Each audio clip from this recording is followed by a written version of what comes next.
Test one, two, three, three, two, one. What's up, YouTube? Welcome to another video.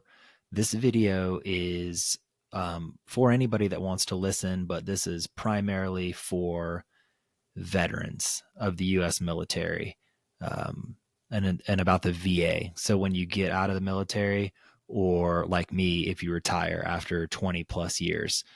So there's no fitness here. There's no mental health here. This is just me getting this off my chest, but hopefully it can help veterans. If you're experiencing the same thing, you know you're not alone. And if you're about to go through the process of retirement or separation, this is what you got to look forward to. So talking about the VA, I made a previous video, but I'll summarize it real quick. When you're more than 120 days out from retirement, or I'm actually not sure about just plain separation, but at least if you retire 120 days out, you can do what's called a BDD claim, which is a benefits before delivery or something like that. It basically, all the veterans got fed up that they had to wait for their DD 214 before they could apply for benefits. And the process takes anywhere from 6 months to a year before you see any of that money. So what they did was made a program, which I think this is a great idea. So good job, whoever thought of this, that 120 days out, you could start doing all your medical evaluations, such as a separation physical. For me, what happened to me is I went to TAPS class and I actually used the guy who gave the brief for VA benefits, and he happened to be in my county. And so I said, hey, man, I just want to come to your office to file my claim because you're a veteran. You gave the brief, so obviously you know what you're talking about. So went and saw him, gave him all my records, told him the deal. We kind of went head to toe. You know, they're not a doc, so that's not what they're supposed to do. But they just list all your ailments and put them in the computer. So I go on terminal leave, and that's when you're assigned like a case number, essentially, and you can download the VA app, and then you can go on there and you can look at where your claim is in the order of getting processed. And so my claim was sitting on step 3, which is evidence gathering and review, for the entire time I was on terminal leave and doing hiring our heroes. And so I kept calling my local office, and then I started calling big VA because I wasn't getting any answers. And it's like, hey, why hasn't my case moved on? Why haven't I received any letters in the mail? Why haven't I received any emails? Because I knew what was happening to all my friends that had got out before me, is they were receiving emails and letters getting appointments scheduled with docs for the different ailments that they had. So they were going to audio, they were going to dental, they were going to see chiropractors, they were going to see, you know, whomever, right, to basically verify your medical record and that you do have the issues that you have, so they can give you a rating. So what happened when I was on terminal leave, I finally found out because the day that I retired, September 1st, my case was still sitting in evidence gathering. And so I contacted the VA and asked them what happened. And they just openly admitted that the individual that filed my claim in my county had moved to a different office while I was on terminal leave, and whomever took over his position never filed my paperwork. So my BDD claim, once you retire, it immediately in the computer system, without anybody touching anything, transferred over into the large pool of disability claims for anybody and everybody getting out of the military or people that were in the current process of filing. So it just went out in the ether, and it started from day one. So the fact that I submitted it in March of this year, my counter started day one on September 1st when I retired. So from March to September, literally nothing happened. They told me on the phone that the only way to fix this situation was that I file a congressional, and that my congressman or my congressman's office could put in a request to basically expedite my file, which is crazy to me that the VA can admit to you that they made a mistake. And it's 2023, and with all of our technology, they can't just drag and drop your file. Some supervisor, right? Like, why do we have managers and supervisors if they can't do anything? If they have no power, they have no access, the ability to act, to make decisions. and just drag my file over and say, okay, cool, we made a mistake. We just put you at the top of the queue for BDD. You should start getting letters in the mail or emails within the next 3 to 5 business days. Whoa, like, wouldn't that be crazy? But no, the VA sucks, so they can't do that. So I file a congressional, and I actually got on Instagram and just blew up all of the congressmen and all the surrounding districts on Veterans Day. And was this the right approach? I don't know. But it seems to me that none of these organizations that are supposed to support the military after you get out take any action unless you light a fire under their ass. And so I posted it and I said, hey, once it gets 500 views, I'm going to take it down, because I didn't want to leave it on my profile, because like, I'm searching for a job. And, you know, one thing that a lot of employers do is they look at your social media and they don't want to see some guy, you know, former military, bitching about his retirement or the VA or whatever. And that's what makes me the most frustrated about it too, is I had several friends reach out to me, which I appreciate. These are great friends. And they warned me. They're like, hey, we saw your post.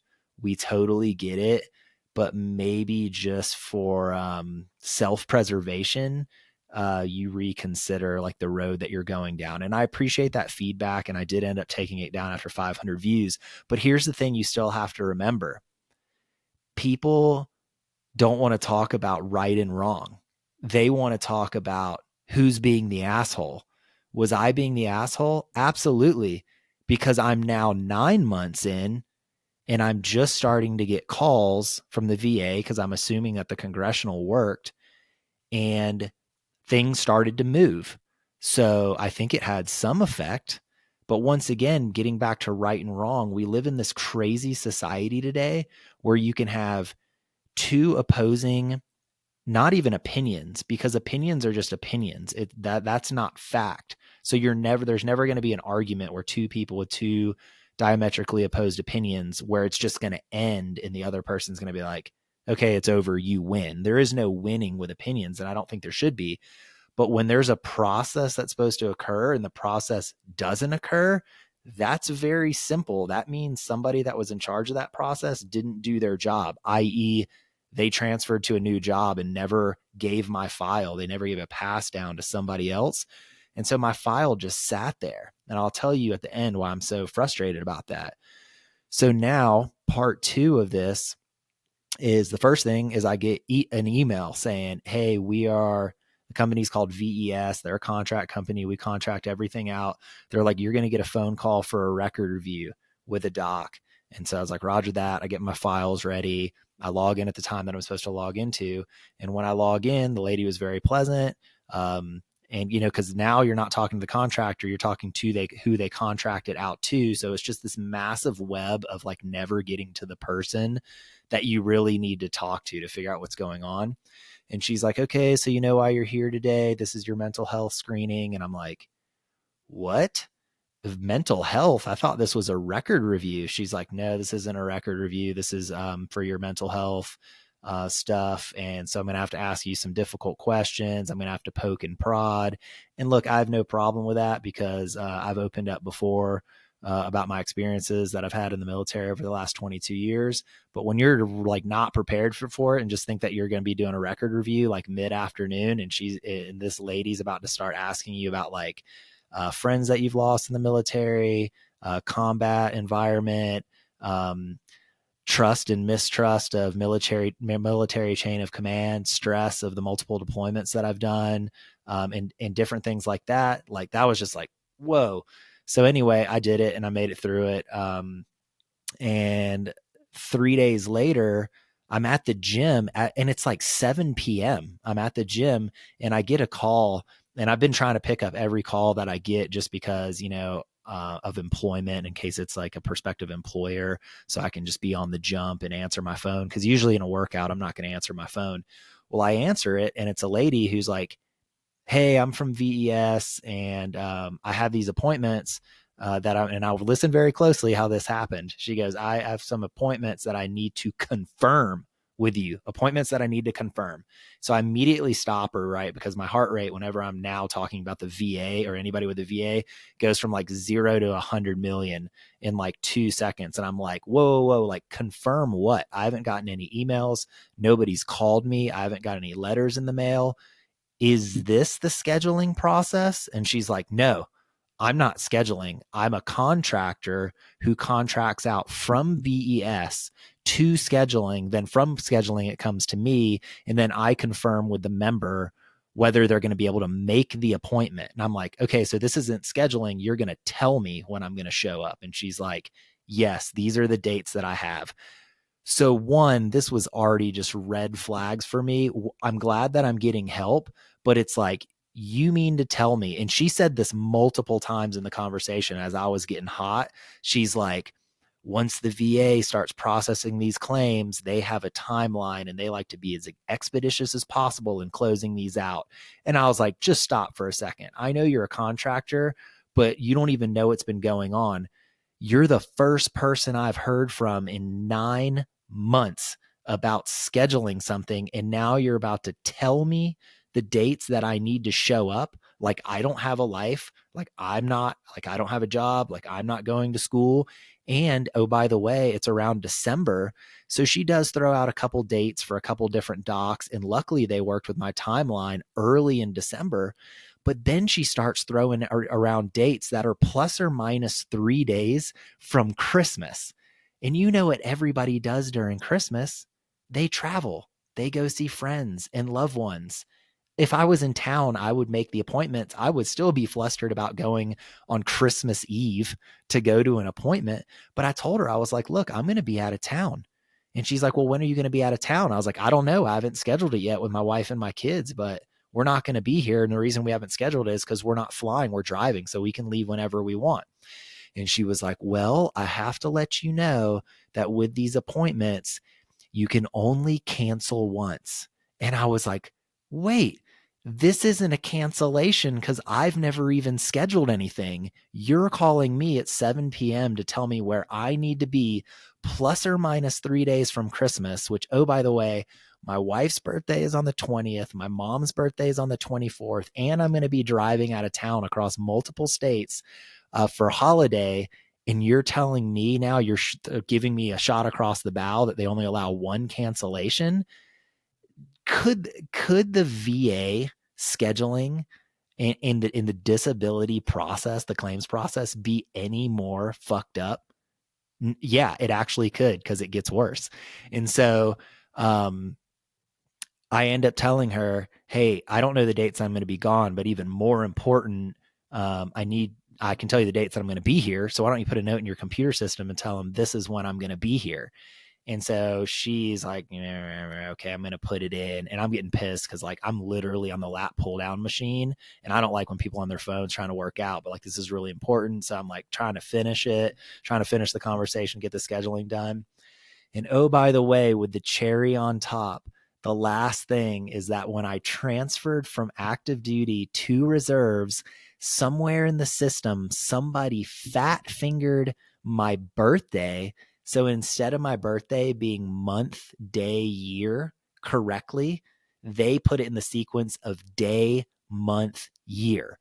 So now everything that has to deal with TRICARE is jacked, because when I give them my benefits number, I don't show up in the computer system at any doctor's office, at any pharmacy, at whatever. So I got to show up, and I don't even know which birthday to use, my real birthday or my fake birthday. And some people can't even find me in the system, so they won't schedule me or won't see me. It affects my ability to pick up my wife's meds, my kids' meds, like their appointments, because they're all tied to me as the service member. And it's just like this whole mess. And so I try and go down the rabbit hole of, how do I fix that? That should be an easy change, because my birthday is correct on my DD 214. That should be enough, right? And so I'm in the Navy, and they give me the whole like, okay, you need to contact DEERS. I contact DEERS. They can't help me. They're like, you need to contact MNCC, my Navy Career Center, which I have worked with them for the past 3 years at my previous job before I retired. And I know that MNCC is the biggest garbage organization there is, like even worse than the VA. And it, like, there needs to be a full on investigation and case study by Bureau of Naval Investigations, whomever. Somebody from NPS needs to write a thesis on MNCC, because if you've never worked with them before, this is what they do. You call them, and all they are is a hub and a spoke, and they just farm out whatever your problem is to whatever, right? So in theory, that should work. You have one central organization that reaches out to these other organizations in the military and the Navy, which I was in, to get your problem solved. The problem with that hub is, guess who works in that hub? People that have never been in the military, that are only educationally qualified enough to sit at a call center on the lowest level to hear you trying to explain to them in military terminology, which they don't understand, your super complex problem, because you're not calling them to say, hey, I'm having a great day. You're calling them because you have some kind of pay issues or admin issues or insurance issues or whatever. And they just go, yep, we'll farm that out to whomever and give you a case number. And then immediately when you hang up the phone, you get an email from MNCC saying that your case was resolved with your case number. And you don't even know where it went. And then when you call them back, you reference your case number and you're talking to somebody else. And they'll read off, okay, this is what I'm seeing on my computer screen. I see that this is going on and this is going on. And it's like, no shit, that's what's going on, because that's what I told the first person. I don't need you to give me a read back of what I told you. I need you to tell me what's happened since I called and told you the problem. So anyway, I call MNCC and they say, yeah, the only way that you can get that changed is you need to send, and they gave me a list of documents. They're like, you need to send 2 of the 5 documents to Personnel Command in Millington, Tennessee. And I'm like, cool, give me the email. I'll send it through DoD Safe, which we're all familiar with. It was the email system to send stuff with PII, personally identifiable information, on it to another military entity. So your birthday or your social security number, your medical stuff is not compromised. And they're like, yeah, we don't have an email for that. You're going to have to mail it to them. You're going to have to mail it to them. And I kind of explode on this chick, and I felt bad because I've been trying to like woo-saw and keep my anger down because I'm out of the military now, and I'm not trying to go military on anybody because they're not used to it. But I kind of let her have it. I was like, this isn't 1985. I don't want to mail anything. I don't want to fax anything. Why don't we use DoD Safe? And in the process of that, of talking to that, she admitted to me, openly admitted, that they had like a 3-month span where people getting out of the military, their birthdays were changing in the computer. Nobody was even doing it. So I thought somebody had fat fingered it. Nope. There's some kind of electronic glitch that was switching around people's birthdays. And you ask how that happens, it's actually quite easy, because if one organization uses month, day, year, and the other one uses day, month, year, it automatically scrambles those numbers for you and messes it up. Year's always at the end, so that usually never changes, but the month and the day, anybody's guess. So now I'm exploding on her, like, and it's been a known problem for 90 days and you guys don't have a fix. There should be some nav admin release letting you guys know what the problem is. And there should be a direct access for me to talk to somebody so I can email them my DD-214 and they can change my birthday. Because, oh, by the way, this isn't just related to TRICARE. This relates to DFAS too. So it can affect your pay. And so she's just like, sir, please hold. And she puts me on hold. And then a supervisor comes on because, of course, I was lighting her up. Sorry, Lucy, for not knowing how to do your job or give me any kind of feedback. So the supervisor picks up. He was a former military guy. So he's like, hey, sir, I understand that you're frustrated in the process. I can only send stuff to these entities the way that they request it to be sent. So in that hub and spoke model, all the people out here, they tell MNCC, hey, this is how we want people to send us information. We want them to call us. Nope, can't find a phone list for anybody. Email us. Nope, can't find emails for any of these people. Mail. Yeah, let's do mail. Because the post office is the most secure way to send your DD-214, your passport, your birth certificate, and your retirement ID information through the fucking mail. Really? Yeah, really. That's what they want me to do. So That's where I'm currently at in getting paid by the VA. And I told you that I'd tell you why I'm super pissed about this is because all the administrative bullshit besides, which is I'm like kind of frustrated about, but not really, because I've been in the military for 22 years. I know how it works. And I know that these motherfuckers don't want to solve any of these processes. They don't. They don't want to solve them because if they try and solve them, they put too much effort into fixing one single big thing.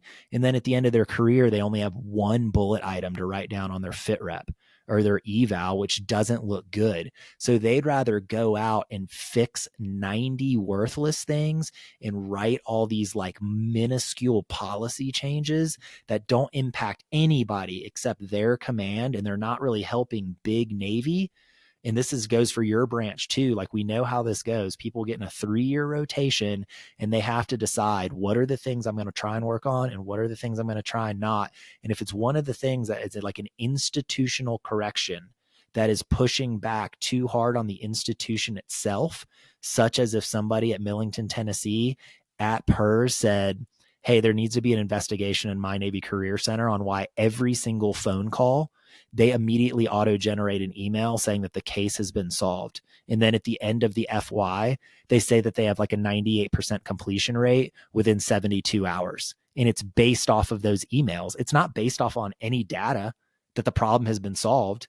And my commanding officer and I worked on this for like 2 years at my last command to try and get REDCOM in San Diego, our higher headquarters command, to get in charge of whomever is in charge of MNCC, because it's a whole bunch of civilians that work there. It's a mix of civilians and military, so that like they can get a military person, be like, can you please tell me what this pissed off service member is talking about? And they wouldn't do it. They wouldn't touch it with a 10-foot pole, because like the dude that is in charge of MNCC is an 06 on his way to Admiral, right? So you don't want to rock the boat. Because if you're a career guy, there's no way that you're going to blow up MNCC with an investigation and then have your package in front of a board to get promoted and be like, yep, I was the dude that just ousted tons of people for this process and this whole organization just being a sham. So we all know how the system works, right? So yeah, here I am 9 months later. Oh, and the reason that I told you I was going to be so pissed is because we know that 80% of veterans are underrated. So I have to wait for my rating in order to do what I already know is going to happen, which is I'm going to have to challenge that rating. I'm going to have to appeal it, which you should too. And most people should. Everybody knows that they should appeal, because you're at least going to get an extra 10 or 20% out of that, right? Which just frustrates me in myself. That frustrates me in itself, because it's almost like they're training these people in the VA to give lower ratings in the hopes that you'll just go away, because that's going to save the government money over your lifetime, over paying out 40 years, 30 or 40 years of benefits to you. So anyway, I should have gotten my first rating on September 1st when I got out, and then the appeals process would have started. And this is why it's so important. When the appeals process starts, even if it takes 6 months, 9 months, a year and a half, once you win that extra percentage, whatever money is associated with that extra percentage, you get back pay for that entire time since you filed your appeal. I can't even file an appeal because I don't even have a rating yet. So literally every month that goes by, I'm losing money that I'm never going to get back. And I, no kidding, I have a friend of a friend who works for the VA. And look, it would be disingenuous for me to think that everybody sitting at the VA is just sitting in their chairs, like laughing, going, I'm not going to do any work today. No, I know that's not happening. I know what's happening is it's just been a snowball effect of a terrible organization with terrible leadership and terrible processes. So they have this massive backlog of people that they're trying to get their claims done. And the new people that work at the VA, or if you're like within your first 5 years, you're just taking out the trash. You're just cleaning up the mess from 3 years ago, 2 years ago. What the VA needs to do is they need to hire a team of people temporarily and get them up to speed on the initial part of the processing of the claims. So the claims of people that have only been in 5 years and did a 5 and dive, you can have the rookies at the VA get those things done in a matter of like 1 month or 60 days max. And then everybody that's retired with a medical record this big or multiple medical records, then that goes to a different division. And maybe that's how they do it. I don't know. I've never seen behind the curtain, but whatever is happening, some of the bullshit money that we're sending over to Ukraine or to Israel or to whomever the flavor of the week that we want to support for freedom and democracy around the world and hearts and minds, we need to take that money and pay some fucking people and give them jobs in the US to work for the VA and get the VA to a point where they're caught up, right? And then assess how many of these extra people that we hired do we actually need to keep the machine churning at an efficient pace. So that's my experience with the VA. If you've had a bad experience with the VA, I hope you know that you're not alone. If you're about to retire or separate, or if you know somebody that's about to retire or separate, please send them to this video so they know what they're in for. And they better have everything locked and loaded, because even if they do, like I did, you're still going to run into some major issues. And I know that not everybody runs into this, because my wife is a veteran and she did a 5 and dive and had almost no problems. But look, her record was like that big from 5 years. Mine's 22 years of all kinds of stuff. And so that's why it's taken a while. But that's it on the VA, man. Look them up on a website. Just look them up on government agency ratings, and you will see that they are just one tick above the IRS. And there's a reason for that.